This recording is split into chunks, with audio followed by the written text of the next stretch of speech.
ये जो तीसरे नंबर प्रमाण मेंशन कर रहा हूँ वो है जो सत्येंद्रनाथ तिवारी जबलपुर का एक पहले का लेख है। उसमें जो है ये लिखते हैं, भारतीयों को एक युद्धवीर जाति और जो है एक सम्मानित प्रतिष्ठित जाति से जो है बताते हैं। तो यह लेख जो है लिखा गया हुआ इस प्रकार है कि ऐसा प्रतीत होता है कि जैसे राजवंशा नाम भारशिवा नाम का संक्षिप्त रूप राजभार हुआ, वैसे ही भारशिवा नाम का अर्थ भार हुआ होगा। भार यानी कि भर है और राजभार यानी कि राजभार है।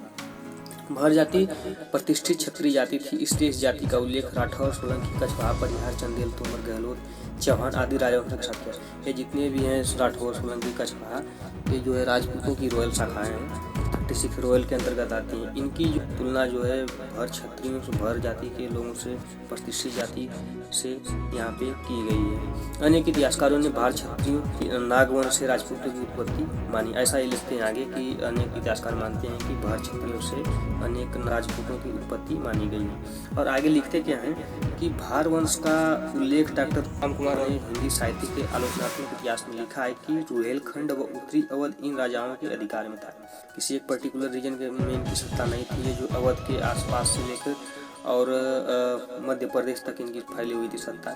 यहाँ पर रुहेलखंड, उत्तरी अवध का जो जिक्र किया गया है। और आगे लिखते हैं कि अपनी मर्यादा और गर्व की रक्षा के लिए ये युद्धवीर सदैव तत्पर रहते थे, इसकी शांति रक्तधारा में बह रही थी। तो उस समय जो है ये लोग हमेशा सनातन संस्कृति की रक्षा के लिए सदैव तत्पर रहते थे। और डॉक्टर राम कुमार वर्मा ने अन्य राजवंशों की तरफ भाषी क्षत्रियों को भी युद्धवीर राजपूत कहकर संबोधित किया है। तो इतिहासकारों ने उन पर खूब कलम चलाई। डेट में जो है लोग अपने इतिहास से जो इतना मतलब जानकारी जो इतना भाव करना है। ब्राह्मणों ने भी बहुत सारे लेख लिखे हैं इनके बारे में, जैसे आजादी प्रसाद द्विवेदी जी में, और भी बहुत सारे लेख हैं कि जो है शासन सत्ता होने का प्रमाण जो मिलता है युद्धों के बारे में।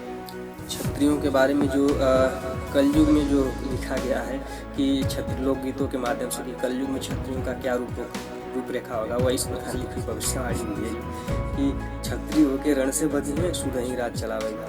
यानी कि जो कलयुग में जो क्षत्रिय जो होंगे वो रण से भरेंगे और शुद्ध ही लोग राज चलाएंगे।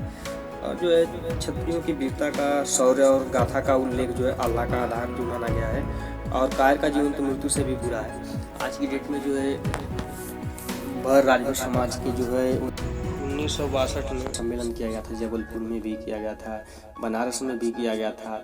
और कहते हैं कि राजभर क्षत्रिय पंचायती मंदिर भी है।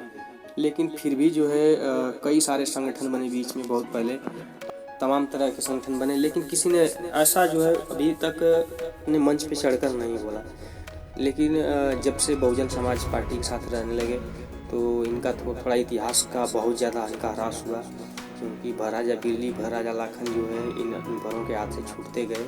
इसी अन्य जाति समुदाय ने उनको हाईजैक करना शुरू कर दिया।